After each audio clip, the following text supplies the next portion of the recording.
Hola, ¿sabías que el trastorno de los sonidos del habla es el diagnóstico que actualmente sustituye a los que conocíamos como dislalia y trastorno fonológico? Pues sí, el DSM-5, el CIE-11, la ASHA y muchos otros autores ya están utilizando el término trastorno de los sonidos del habla para diagnosticar a los niños que tienen problemas fonéticos y o fonológicos. Es decir, un niño puede tener ambos errores al mismo tiempo. ¿Ok?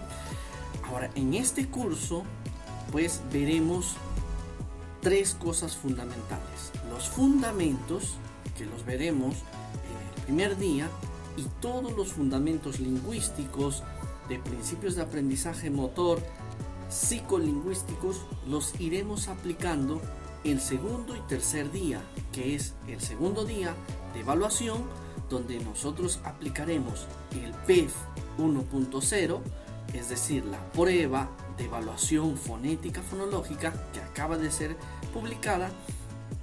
La aprendemos a aplicar, a analizar e interpretar para que el tercer día esta evaluación nos sirva en la organización de nuestra intervención. Entonces, el tercer día veremos cómo nosotros podemos organizar una terapia fonética y o fonológica. ¿Cuáles son los principios fonéticos? ¿Cuáles son los principios fonológicos? ¿Por dónde comenzar? ¿Qué sonido escoger primero? ¿Qué sonido escoger después? ¿Cuál es la secuencia a seguir? Trabajo en principio de palabra el sonido, después siempre será que trabajo en interior de palabra. ¿Puedo agrupar o no algunos sonidos por similitudes? Entonces, todo esto lo veremos a través de la aplicación de casos clínicos. Entonces, este curso además te permitirá estar doblemente certificado.